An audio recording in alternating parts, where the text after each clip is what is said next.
This is a true story. It happened to a friend of mine. Seriously.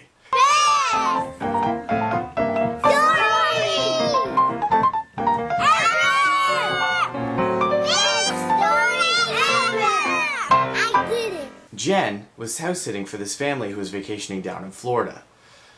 So Jen's responsibilities were to take care of the plants, water them, collect the mail, and take care of this dog. This dog named Butters. Butters was a little Shih Tzu, little yippee, stupid yippee Shih Tzu dog. And so Jen came home, watered the plants, got the mail, and one day she came home and little Butters was not there to greet her, because usually whenever she came home the little dog was like, yip yip yip, I'm so happy to see you, yip yip. But Butters wasn't there. So she's like, this is weird, where's Butters? He should be here. So she looked around the house but she couldn't find Butters anywhere. And she started to get a little panicked. She saw that the door to the basement was ajar a bit. And she's like, oh no, I left the door to the basement open. Butters had gotten down to the basement, and Butters wasn't allowed down in the basement. So she crept down the stairs, and what did she look over to find? Butters was dead in the basement. Oh no, okay, so she started freaking out. I just killed Butters. Butters is dead. She's so panicked, she's so stressed, so she calms herself down. She gets herself to call the family, even though, it sucks. But she does the right thing, calls the family in Florida and says, hey, I got some news to tell you. You're probably not gonna like it, but Butters, he's dead. And the family was surprisingly calm. They're like, oh no, it's okay. Butters was old. He was on his way out anyway. So she's like, I'm so I thought you were gonna be so mad at me. But what do you want me to do with Butters? I don't want to leave him there.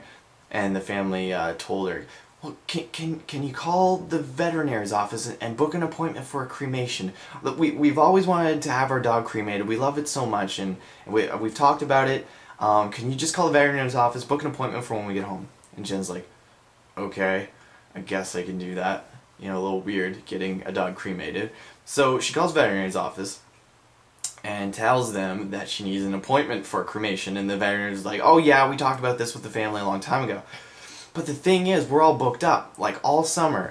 The only thing we have available is Monday. And today was, the day was Saturday when she called. She's like, well, the family's not going to be here. I'm not responsible for this. And he's like, well, there's nothing else I can do. So Jen's like, okay, I'll call you back. She gets on the phone with the family back down in Florida. And she says, the only time available is Monday, and that's it. And they're like, well, can you take Butters to the veterinarian's office to get cremated, and just take care of that, and we'll pay you extra. We're so sorry you have to go through all this. And she's like, okay, I guess I can do that for you. And they're like, oh, thank you so much. And then so she calls the veterinarian's office back, books the appointment for Monday. Now all weekend she was so stressed out because she could not for the life of her find a ride to the veterinarian's office, which was downtown, and she was out in the outskirts in this little suburban neighborhood. So she's calling all her friends. She's trying to get a hold of somebody who could take her to get this dog to the veterinarian's office to get cremated.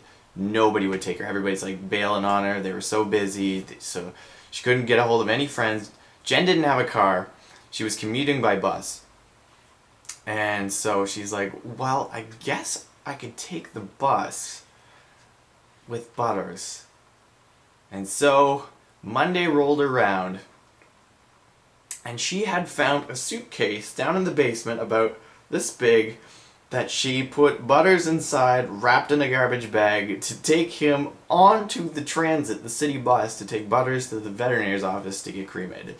So she's on this bus with this suitcase with a dead dog inside of it, riding on the bus. And now she's downtown, completely stressed out of her mind. This is probably the weirdest situation she's ever been in her entire life.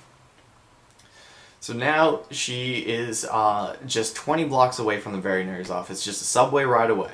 So she lugs the suitcase down the stairs to the subway, gets on the subway with this big old suitcase with a dead dog inside of it. And there's this guy on the other side of the train he was eyeing her up. He's looking at her, 'cause, she's a pretty girl with a big suitcase. And so they get off at the same stop, and he comes up to her all sly like, and he's like, so you know, what's you want some help with that?